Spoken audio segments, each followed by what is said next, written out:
Yeah, what brand? Oh, Terex. Terex, right. So basically the argument is your Terex is not a motor vehicle. Well, it's not an ORV, not an ORV. Okay. So I saw your response this morning. I saw your reply to her response. This isn't just about a traffic stop. This is a courtroom clash over what qualifies as a motor vehicle, what counts as government overreach, and whether a township can contradict its own officers. A man says he was told he was within his lawful rights to drive his UTV on the road. Then suddenly, he's charged. The judge sees confusion. The prosecutor sees a clear violation. And the defendant? He sees retaliation and constitutional issues. Today, we break down a case where definitions matter, registration matters, and one key question hangs in the air. Can something be legal one day and illegal the next just because a different officer says so? Did you see those, by the way, the reply? All right, so I think we've all seen the same paperwork. Okay.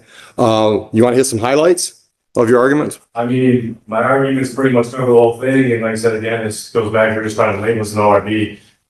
And it's strict ORV, like if I took a monster truck up on the roadway that takes up both roadways, can't turn, make turns in roadway, right? The way the statute's applied, they can be, and for instance, they advertise like Ford Raptors and such, right? They show them in all the commercials going up mountains, same with Jeeps, all they advertise, hey, take them all off road, right?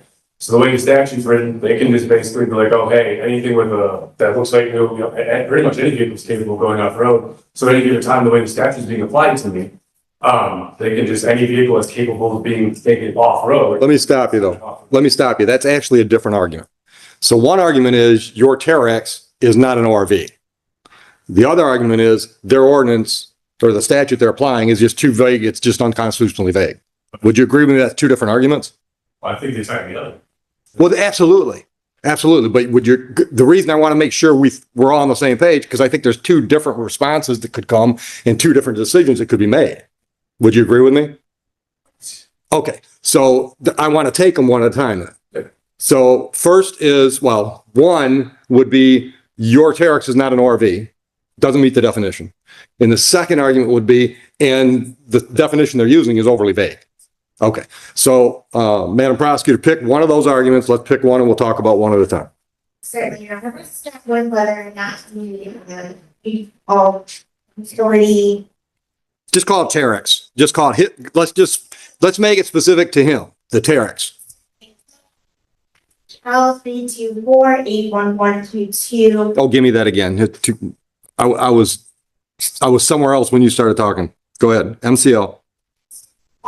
81101 sub U defines ORV as a vehicle, a motor-driven off-road recreation vehicle capable of cross-country travel without benefit of a road or trail on or immediately over land, snow, ice, marsh, swampland, or other natural terrain.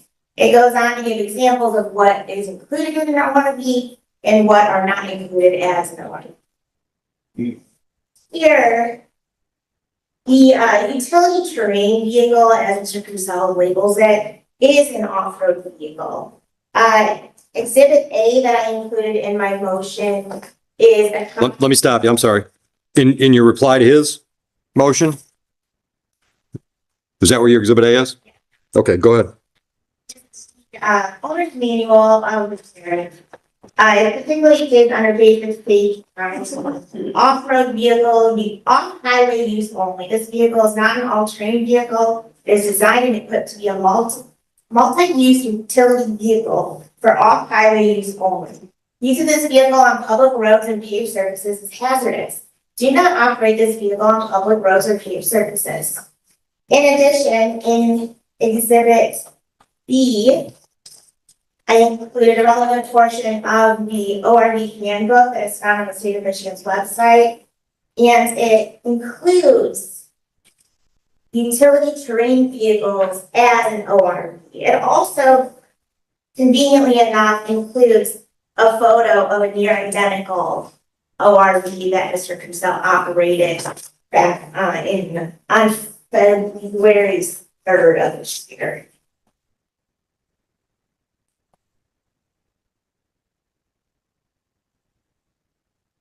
Okay. Anything else? I guess I can go further. Pause right here. This is where the case sharpens. The prosecutor is making a critical distinction. He wasn't stopped simply for driving an off-road vehicle. He was stopped because it allegedly wasn't registered. That's a huge legal difference. Under Michigan law, the classification of a vehicle doesn't just depend on how it looks or how it's marketed. It depends on how it's registered and whether it meets safety requirements. So even if the vehicle is capable of being roadworthy, until it goes through the official state registration process, it remains legally categorized as an off-road vehicle. The emotional tension here is obvious, but legally, this is becoming a paperwork and compliance battle, not a branding debate. The real question now becomes, was the registration issue truly ignored at the stop, or is it central to the charge? Mr. Crisell then goes on to liken it to something like a Ford Raptor, a Jeep, monster truck. The multi-purpose personal use vehicle used for personal family conveyance. MCL 324.8112 sub 1 states that an individual shall not operate an ORV that is not registered under the code upon a street, county road, or highway. A Ford Raptor, Jeep, and a monster truck all need to be registered in order to operate on. Right. Mr. Crisell was not pulled over because he was operating an ORV, but because that ORV was not registered, did not have a license plate. For that reason, I believe that this motion should be dismissed and the people renew their request for registration. I have an objection to that, Your Honor. Yeah, well, it's not an objection, it's a response, but go ahead. Okay, well, again, none of the registration or any of that stuff was even brought up, any of it. They slapped an ORV on it because they had me held in the car for 45 minutes on the phones. I had a body cam trying to figure out what to even charge me with because I wasn't pulled over in retaliation. And that is what they pulled me over for. Ready to go on, at least what was stated and put on there. And going back to the liability or the not operating on highway use, it's referring to, we purchased those, I don't know if that are bought one or used them. They tell you that they come stock to only go about 50-ish miles an hour. You can get a module to make it go highway speeds when they're referring to highway. I saw that in your response. The higher speeds, that would be the reason why. And I think everyone does nowadays see how common these UTVs are and see them all over the place. I got to shoot you down there though, because you spend a lot of time talking about that you see these all over. That doesn't make them legal. I mean, that just bottom line doesn't make them legal. The fact that some, for example, some communities just kind of like turn a blind eye to golf carts, right? That's not necessarily saying they're legal. That's just saying they're not enforcing them. Now that gets to your other argument, which, does that create an unfair situation? But I gotta shut you down there because just because you see them doesn't mean they're legal. But let's get back to that language you used. Like, I gotta find it. Oh, okay. Do not operate this vehicle on public roads or paved surfaces. I understand your argument is they're telling you to stay off the highway with a stock Terex, but they didn't say highway. They said not safe for public roads or paved surfaces. That's what they said. What? So I'm just. Again, why? Just like how they put on bicycles, they wear elbows, knee pads, and helmets, right? So I understand that. They don't operate on public roadways without a helmet. I understand that's your take on what this means, but the clear language says don't go on paved surfaces. Yes, the clear language is the same with the manuals for, again, dirt bikes, motorcycles, right? Yeah, that's still legal for people to drive around without helmets. All right. Because it's a liability issue. That's why they put it in there. So What people do with something after purchasing. So my understanding is that if you jump through the hoops, if you go through the process, it's possible, you might have to add some equipment to your Terex or whatever, but it's possible to get some of these vehicles registered as roadworthy with the Secretary of State. That's my understanding. If it's got, and I made a list, if it's got bumpers at the correct height, it's got windshield and wipers and rear view mirrors. If it's got all this safety equipment, then you can get it registered and put it on the road legally. Is that your understanding? Oh, no, in my understanding, before this even happened, Sergeant Price, there's a bar there. No. Hold on. I'm talking generally. I'm not talking hold on. I'm not talking specifically to you. I'm talking generally speaking. Do you agree with me that there is a process that the state of Michigan has that you can take something that may be an off-road vehicle and you can go through steps and have it roadworthy and registered as such with the state of Michigan? Do you understand? Do you agree there's a process for that? And for certain vehicles, I would say yes. Okay, all right. My specific UTV, they are already equipped and sold, road ready. Okay. Again, you go back to the disclaimer, just because they put it in there, it's a disclaimer for there. Then why have you not registered as a vehicle with the state of Michigan? Sergeant Bryce told me as well, within my lawful rights. He, like, and I said, the state of you were trying to pull to me and my wife at the gas station right where I got pulled over. Well, previously to this, we even talked about it. We had a conversation about it at the gas station. The BP is sitting in the middle. He instructed, even told me, you're well within your lawful rights. Okay. He said this numerous times. And then I relayed this to Officer, I don't know. The officer that wrote the ticket. Yeah, right. And then when I asked him the second interaction I had with him, I asked him, like, dude, I need to get you, which is part of the body cam. I'm still trying to get a hold of these things because I have to take them to court for it because they're withholding body cam image. Where I asked him, hey, I need you to get a supervisor to clarify this because he told me I'm not getting a pissing match and drove away. So, All right, stop there. Hold on. Is it your understanding that there's a mechanism by which if the safety equipment is there, then the vehicle can be registered with the state of Michigan? But it's my understanding that the specific township or municipality needs to adopt or identify certain roadways that they are then able to operate on. As far as I know, the township of Huron doesn't have any that are safely permitted. I do believe that. Hold on. You're telling me if the state of Michigan registers it as a motor vehicle, you guys can still say you can't go on your roads? I believe it's county owned roads. Or it's my. Even though the state says it's a motor vehicle? Because that's my understanding. If the state registers it as a motor vehicle, that's what they're doing after all the safety equipment is there. But I believe it's for limited use. So like, there's examples in the statute that talks about for limited purposes of, say like parades or something to that effect.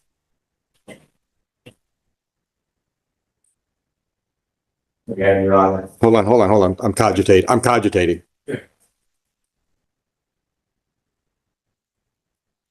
Well, it would seem to me that the township's got to get off its ass and do something with their ordinances on register. I mean, if the state's out there authorizing people to drive these on pavement and you guys just haven't decided where they can and can't, it sounds like the township's got to get on the board. I could even look up their one that's exciting, to be honest, they said it didn't even exist. What doesn't exist? I'm sorry. They're trying to charge them with the code they gave, they said it doesn't even exist. I couldn't even look it up. Brother, you keep throwing new arguments in. No, I'm sorry. Well, I'm just bringing it up. Hold on. Let's not get there yet. I'm making notes so you don't forget to get there, but don't get there yet. I'm having trouble figuring out how the township can tell somebody they can't operate a motor vehicle that the state of Michigan says is a motor vehicle.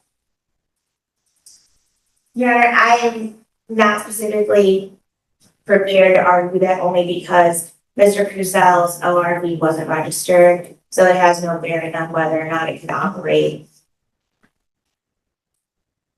But it can be. Souls. Well, don't get me started with that. I mean, all right, so let's talk about the fact that they've charged you under an ordinance that doesn't exist. My paraphrase of your argument. Yeah, I've been trying to clarify too and bring it up too, but I've been trying to find it. Doesn't even, the code they cited doesn't even exist. All right, hold on. Let me get to the paperwork. I just had one fact I wanted to throw. Hold on. Don't do that. You're confusing me. Okay. Make your notes so you don't forget. All right, so if we look at the ticket, offense code is 257311.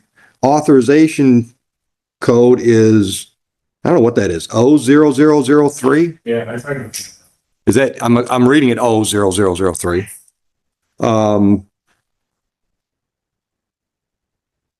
So I guess let's get a clarification from the prosecutor. What is the specific ordinance, statute, whatever, that the ORV on roadway is being prosecuted under? So Huron adopts the Michigan Traffic Code, which I referenced to, but I also stated in my motion that. I'm sorry to interrupt, but the reply that I'm looking at for today? Yes. All right, so let us both know where to find that. Yep, And, my final argument, or my final, sentence before my argument. Ultimately. Okay. Or beyond the roadway in violation of MCL 324-81122 and Huron Township Ordinance 506-4, which I do have a copy, and it is on and available on E-code 360, which is. okay. Could you provide a copy of that to Mr. Purcell? You only have one copy? I do. That's all right. Mr. Purcell and I can share it. Yeah, probably helpful. Mr. Purcell, why don't you let me have that for just a minute. We'll make copies. So then you've got a copy, I've got a copy. You got a copy for yourself, counsel? I don't, but it's word for word, which is the action. Let's make a couple copies of it. All right, so while we're waiting for those copies, I would like to also add, Your Honor, to make this even more interesting, the township is doing, Police Chief, Robbins, reading all the articles. hold on. Two, Not relevant. He keeps believing there's some sort of conspiracy against him. When in fact we're here today for operating an ORV on the roadway back in February. If there's any conspiracy, it's one that Mr. Purcell's orchestrated himself. okay.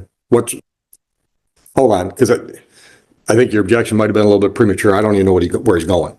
So what's funny about the ORV thing is because Police Chief Robbins, we've known him forever, he's at our personnel where we had his, my dad, same thing. Okay. He even contacted my dad and had asked him, he's here, asked him to have me call him because he couldn't call me for legal reasons. And when he said, he brought up and goes, you know, man, you can't have an ORV, he goes, he's trying to work out, he even told him he wanted to work out a deal with me, is what he told him on the phone. And, That's simply not true. it's very true, you can test, they have given text. Well, okay, well, hold on. Neither one of you were in on the conversation. So you sit down, let me hear what he's got to say. So I called Everett, voicemail, he called me back, and he started off saying, no, man, you can have an RV. You and I both know it's not just an RV. And then he goes on to call it, he goes, oh, well, anyway, you can't have a motor vehicle. So then he flip-flopped the terminology. Okay. And there as well. But I don't mean this to sound condescending, but what's the point of that story? But so they're just, the original stop, because again, There's confusion. yeah, you're right, and that's why they kept me in the car so long, because they were trying to figure out what to even do, and that's Right. what they came up with. Right. Right, so that's where this whole ORV statute is trying to be applied to my situation. Okay. All right. Okay. I don't doubt there's confusion. I mean, I'm here. Okay. All right, let's get back to the paperwork. You got a copy now, Mr. Purcell? All right. So counsel, if you can show us or direct us, I should say, to specific language where the township's hanging its hat. Sure, so it similarly, identifies the definition of an ORV on the second page. ORV or vehicles, is that where you're reading? Okay. And then, it goes on to state, Are you going to prohibited activities? I am, yes, 506-4 from the activities. S. Is that where you're going? Yes, I am. All right, so just so we're clear, so he knows what he's defending against. It's 506-4 S is the prohibited activity, and 506-3 would provide the definition that you're trying to apply to his Terex. And, word for word, is All right, Mr. Purcell, now at least you know exactly what language you're fighting. Okay. Yeah, and again, with that definition, law, it even, you know, he said, I put back the argument showing that even Jeeps and trucks, they're advertised and sold and shown as recreational vehicles, off-road and everything. This would allow the township or the state to just at any given time be like, oh, hey, we don't like you, so here, we're gonna slap with an ORV fine for any vehicle that's capable of going off-road, because that's just what they want to claim it as. I mean, that's just so ambiguous, it's outrageous. But I think her argument a few minutes ago, maybe more than a few now, was, but all of those are registered. But that's not what was the issue with Annie. That's not what I was even, no one even brought it up at the time that I was arrested, you stopped, none of that stuff. I was just stopped in peer retaliation. I wasn't charged for any of that stuff. No one brought it up. And again, going back to it, I was previously told I was lawfully allowed to do what I was doing. What do you think the retaliation's about? Because I had $200 with this officer, he's a new hire, and what happened was, this all stemmed from the fact that our neighbor. Oh, just bad blood between you individually? Well, I guess so, because I didn't even know him for a whole year prior to this. It's even in their notes and everything that my neighbor kept calling, saying we're reckless driving with our kids. And it's even on the thing that he was intoxicated almost every time he's calling. And they stopped coming out. And Officer Price even said, we're not coming out messing with you guys. We're not doing nothing wrong. And this is going on until this new hire kid shut up. And I told him, I was like, dude, you need to go talk to Dave. You got to go do it. This has already been taken care of. This guy keeps calling. You even told this lady, when they call in a freaking Dispatcher? put in the note several times, the guy's intoxicated, just making calls. And that's why they stopped coming out. I told him this. And then, but yeah, it was the next day after I told him, dude, you need to go get your supervisor here, please, so we can figure this out. And that's when he told me, I'm not getting a pissing match and left. And I know his body cam's out, I've seen it. And that's why part of the body cam I'm still trying to get, but they won't give me. And there's still other parts and stuff that other body cam that I know is missing, I'm still trying to get a hold of. Because and then Officer Smith, they're in body cam even talking that they were purposely, all that officers, is it side or did I give him?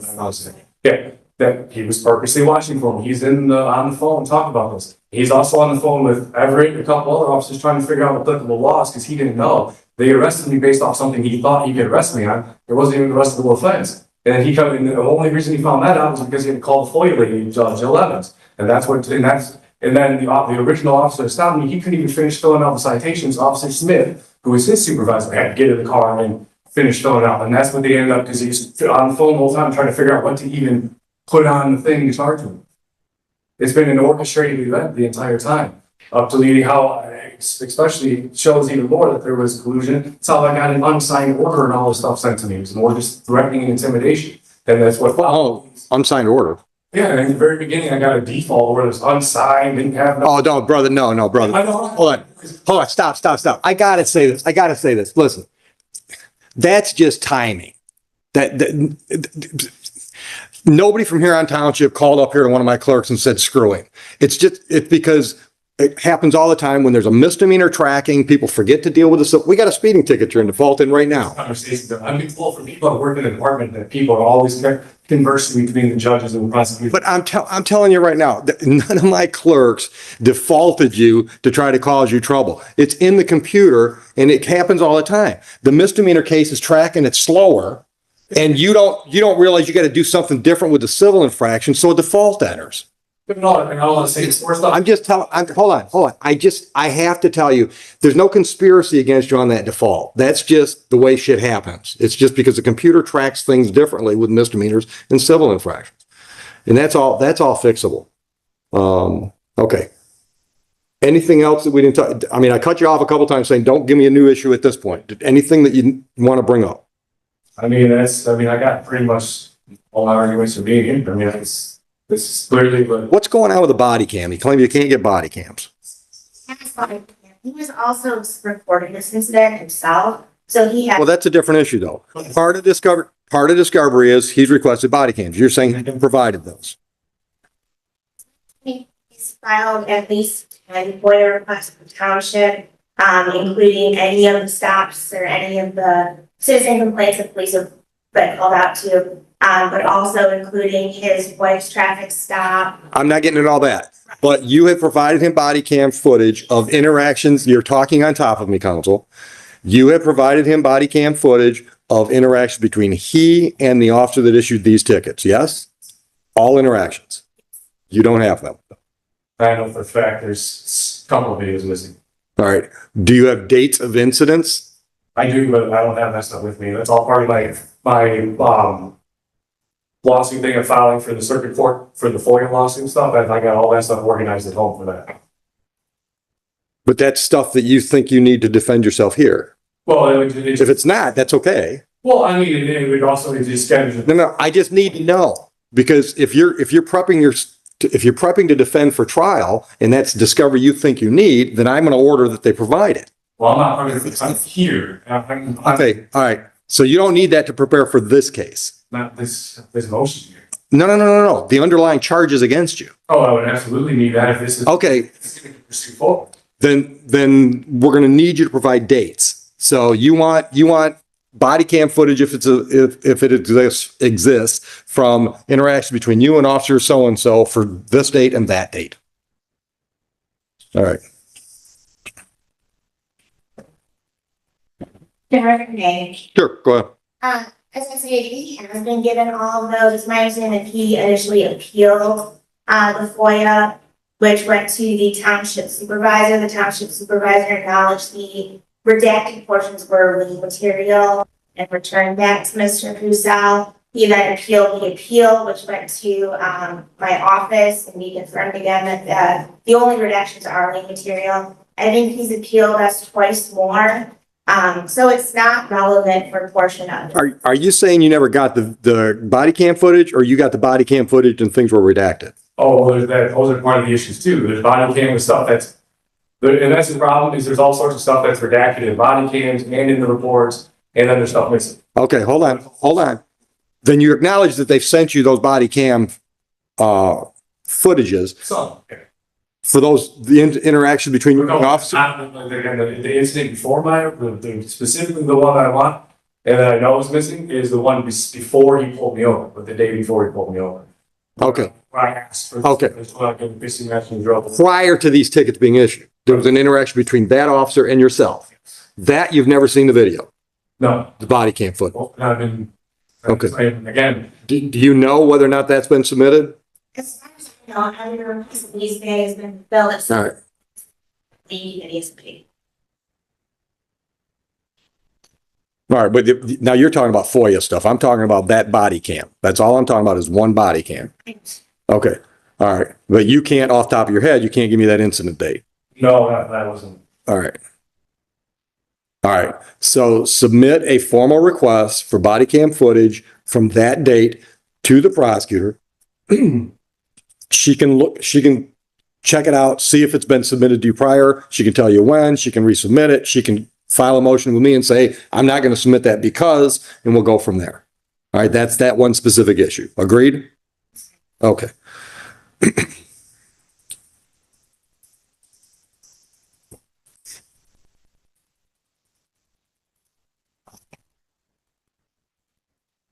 All right, let's get back to your argument, Mr. Crucell, that the language that we just went over is overly broad or vague. Let's hit that again. So is it the definition of the ORV that you think is overly broad? Oh, absolutely. It basically encompasses anything they said. It even says any vehicle capable of cross-country travel without benefit of the road, right? And that's any vehicle, I mean, you can even take a smart car off the road if you wanted to, essentially. I mean, and that's what I mean. I mean, the way this reads, they could just apply that anytime they want to any vehicle, whenever they want.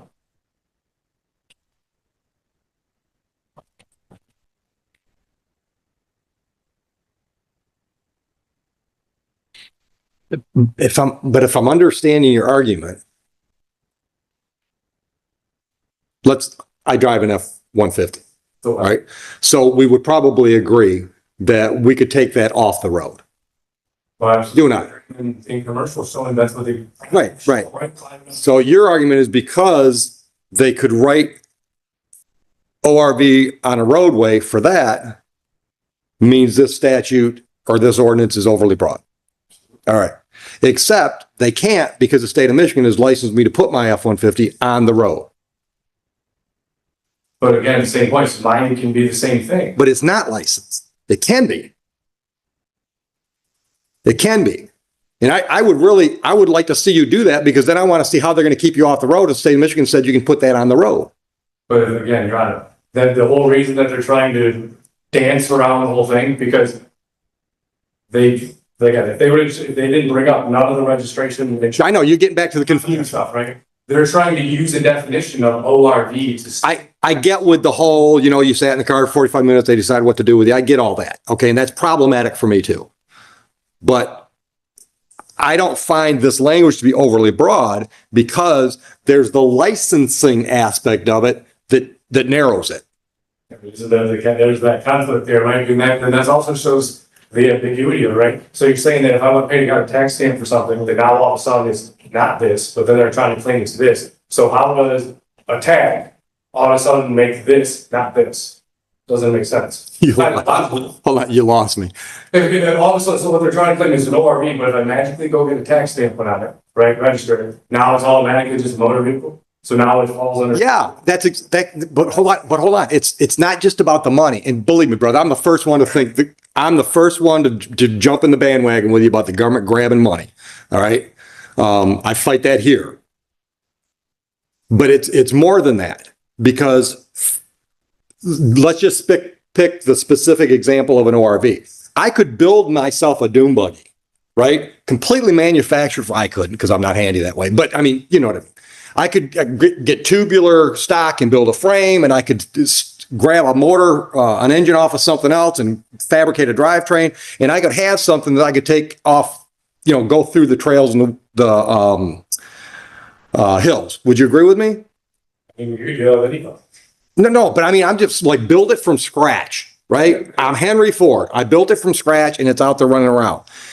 But if I get it registered as a motor vehicle by the state of Michigan, they're putting their rubber stamp of approval on it, saying it's safe for me to put on their roads. There's a safety issue, not just a money grab. And that's the way I'm looking at this, because from my little bit of research, if I got to find it, if I want to go through the process to get my manufactured vehicle roadworthy, I've got to have tail lights. I've got high and low beam headlights. I've got to have turn signals, front and rear. I got to have a rear view mirror. The state of Michigan is checking all these things off before they license me or register me to put it on the road. And they're saying, they being the state of Michigan, saying it's safe to get on the road with the F-150s that you and I drive.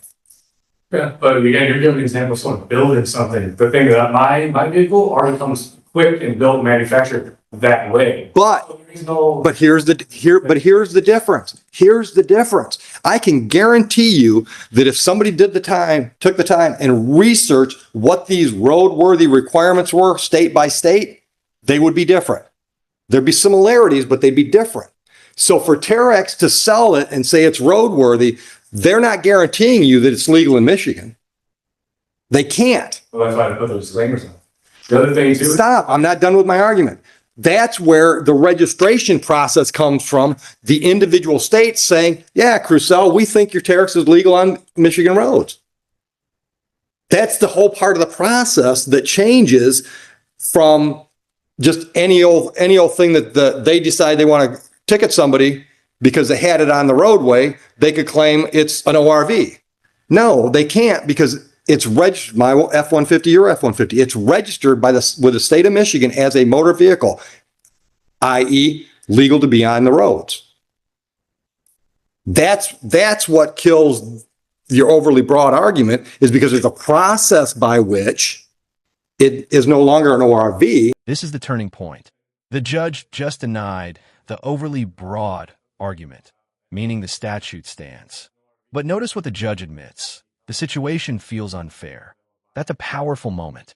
In court, fairness and legality are not always the same thing. Even if prior officers allegedly told him he was allowed to drive the vehicle, that doesn't automatically nullify the statute.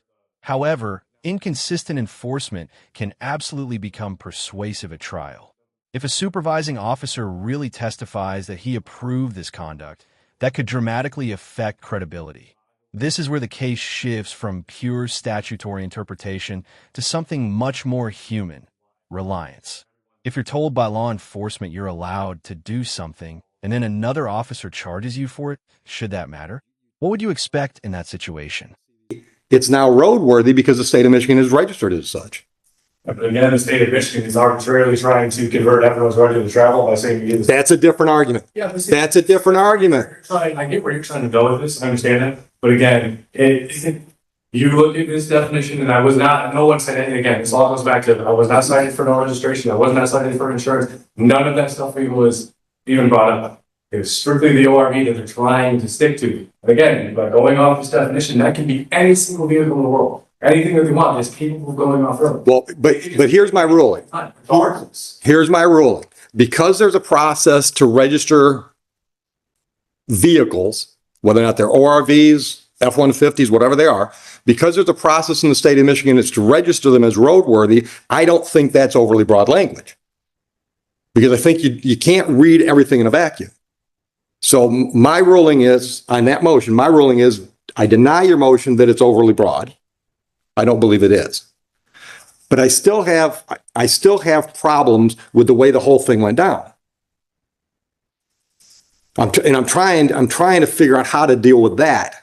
Because, and I think I've told you this from the beginning. I get it. Matter of fact, I think the first day you were here, I get it. You've had interactions with Huron Township police officers that said you're good, and now all of a sudden this guy says you're not good, and here we are. I mean, that's blatantly unfair. Whether or not it was accidental or by design, it's still like, okay, that's not fair, but that's the way things happen. All right. There's not a hell of a lot of there's a distinction, but you know, if I drive 75 miles an hour on 275 every day, and I go by 3 officers, Huron officers, and they don't stop me because I'm only going 5 over, but the state stops me and writes me for going 1 to 6 over. It's kind of unfair, but clearly I violated the law. You follow me? Yeah, but you're comparing two different departments. It's apples and oranges. Yeah.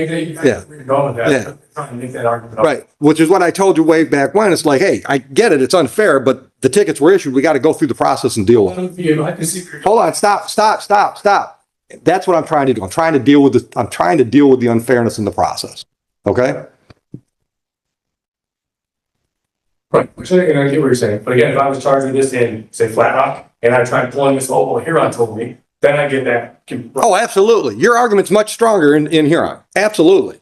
And once again, I'm feeling it. Okay. I told you from the beginning, I get it. It stinks. Okay. Do you know what the process is to register the Terex to put it on the road? I get it with the state's processes to register vehicles. How long would it take? If you know. Well, I don't have a clue. That's been in the part of, if I was looking to do that, I would. But again, I've been confirmed that I had my lawful right to travel by several different, including, again, this all stems from the traffic sergeant in Huron telling me that I have the lawful right to do what I have to do.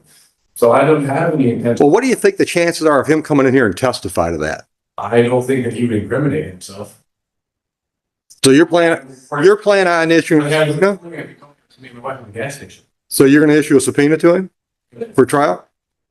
And his fiance or girlfriend, because she was also the one relaying all the information to my wife about the same thing. So yeah, I would absolutely subpoena both of them to have them come here. I have a whole slew of people on the subpoena in there. Right. Are you willing to register the Terex? It would help resolve things? I remember you pointing out that she would like to have a traveling argument. If I got brought into a No, don't go with the traveling argument. To resolve these issues, would you be willing to register your vehicle with the state of Michigan, the Terex? not at this point, no. Okay. Again, there's other arguments that I have lots of stuff to show where the conflict with that is too. But again, that's not what we're here for. What do you think we're here for? ORV and road. We're not here for registration, none of that stuff. That wasn't part of. But I'm trying to resolve issues. Okay. All right, because I'm not just going to run around and make this big deal with Huron. I'm not a criminal. I know criminal history. I was just doing something I was lawfully had the right to do. It was confirmed I had the lawful right to do. And then now here we all are dealing with all this. And I'm being targeted by people that, and I've got good friends that work in the department.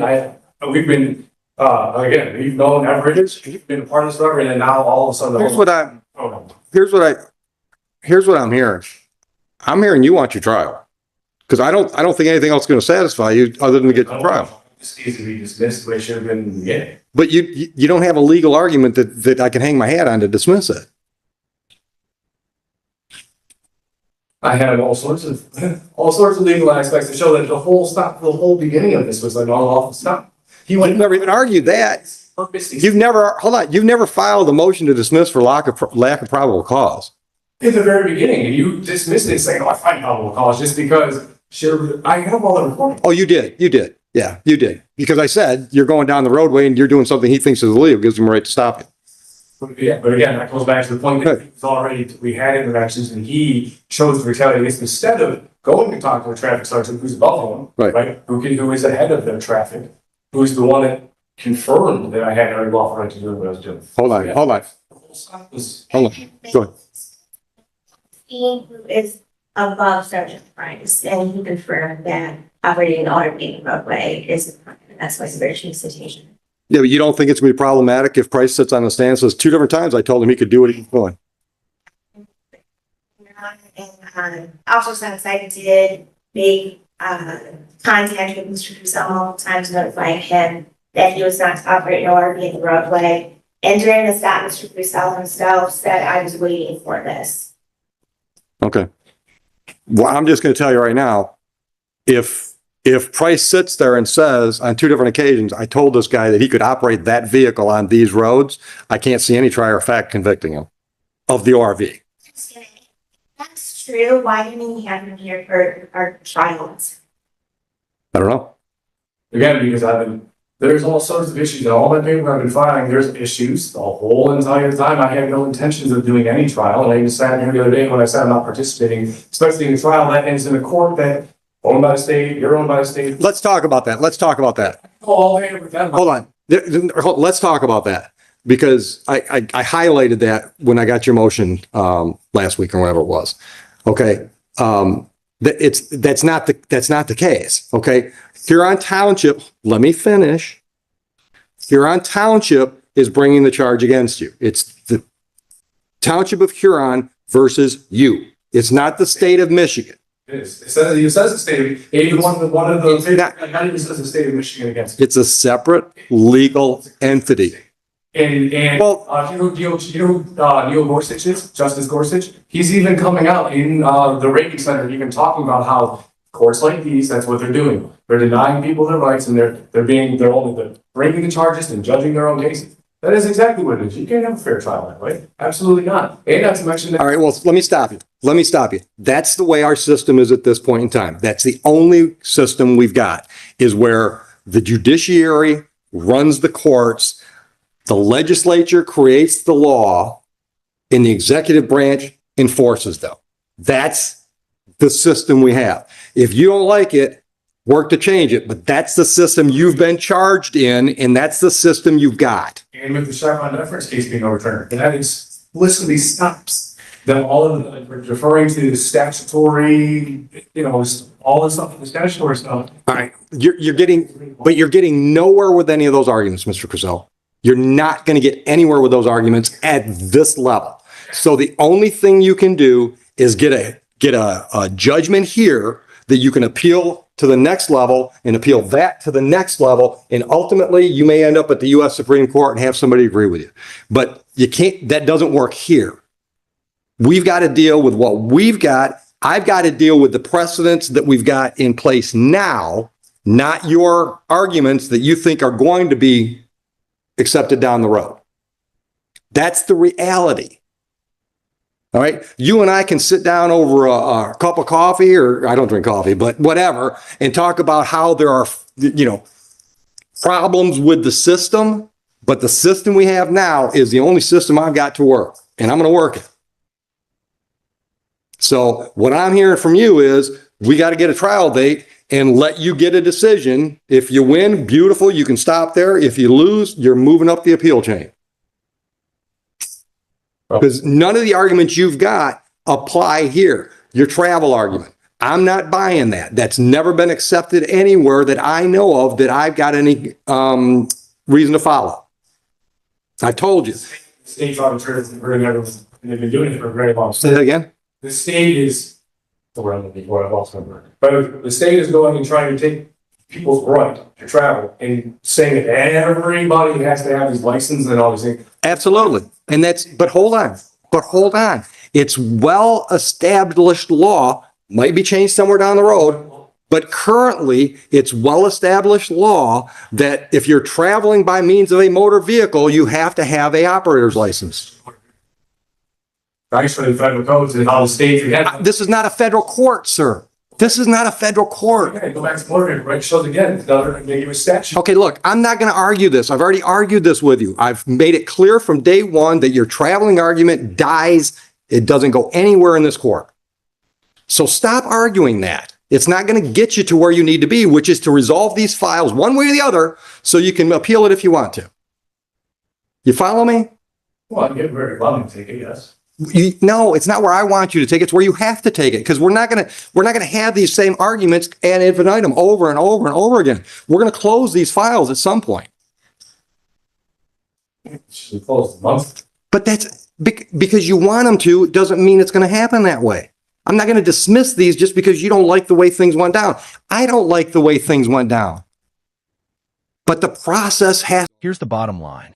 The judge ruled that the statute defining an off-road vehicle is not overly broad because Michigan provides a registration pathway that transforms certain vehicles into road-legal motor vehicles once safety standards are met.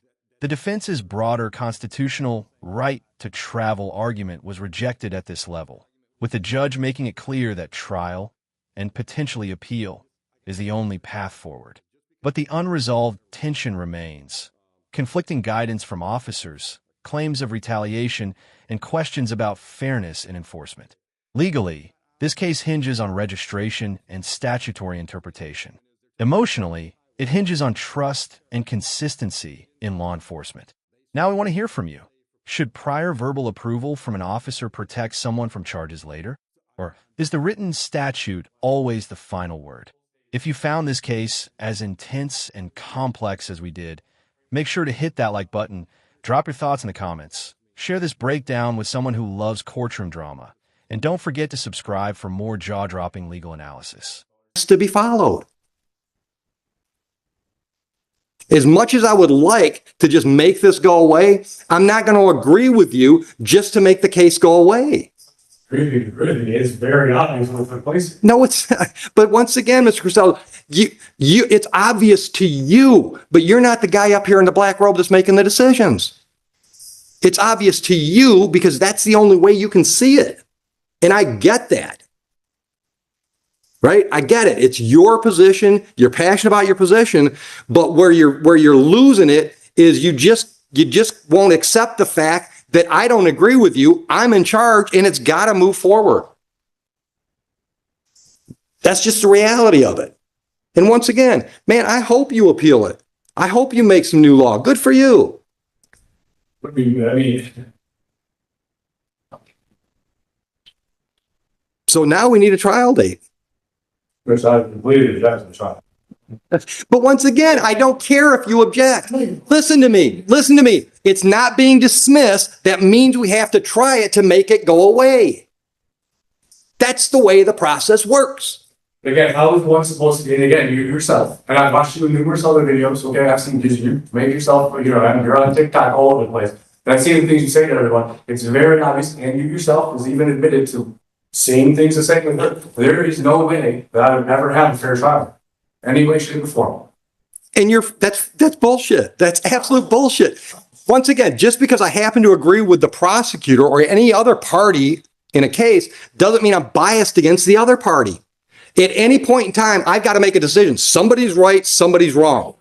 That, right, to make it seem like you're not, but it is exactly how it is. The prosecutor and these courts, they work together. But it's all owned by the state. Then once again, Mr. Crisell, then you need to appeal my decision when I told you I was not going to recuse myself. You should have appealed that. But we're not going to keep plowing the same field. I'm going to set a trial date, and you're going to be here for trial, or I'm going to issue a bench warrant. I don't know any other way to resolve the file. I've got to resolve these files. You need these files resolved. If you want to appeal me, you got to have a decision to appeal. Yeah. So, you keep sitting there and say, I'm not going to participate in a trial. At some point, you have to if you want these to go away. And hear my heart, if I knew of another way to get you to where you want to go, I'd throw that suggestion out there. But once again, I'm not just going to roll over and say, okay, case dismissed, because I don't buy your legal arguments. Which is, again, wild to me because it's very clearly that this ORV thing is being overly applied because it's not. But once again, it's clear to you. I just told you I don't agree with you. But you can't accept the fact that I might disagree with you. That's unhealthy. I mean, you can believe I'm wrong. That's okay. But you got to accept the fact that I'm in the judgment seat and I've said you're wrong. Then appeal me. That's the way the process works. I understand you think the process is faulty, but that's the process we have. So if you've got some other way to resolve these files, a suggestion, I'm open to hear it. But the only thing I can say is we got to get a trial scheduled and let the chips fall. And I'd love to have you bring Officer Price in here.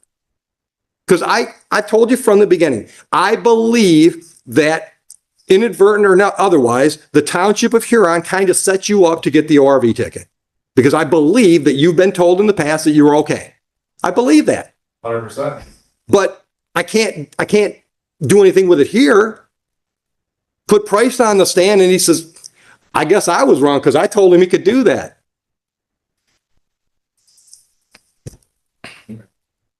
So what are we going to do? You ready to set a trial? Leaving with no other option. There is, I don't know of any other option, Mr. Crisell. I honestly, brother, I don't know of any other option. Well, I mean, again, Because I can't keep kicking the can down the road. I mean, I can't have this, I can't retire down the road and still have these open files here. I mean, I'm not doing my job. And I don't think it's doing you any good. been a nuisance. What's it going on? Year and a half now? Closer to 2. Coming on 2. No, it was February 24. 24. Yeah. All right. So you want a bench trial? You want a jury trial? All right. You're going to represent yourself? Okay. Let's get a date.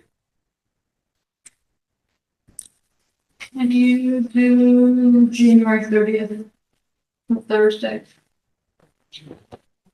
You? What day was it? Thursday?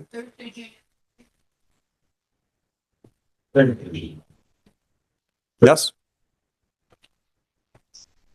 All right. So you're going to send the prosecutor an email with a specific date for that video you're looking for, or that body cam footage, I should say.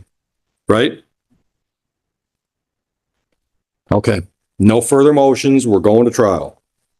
Well, the only other motion I'll entertain now is if it's a discovery motion. Understood, Mr. Crisell?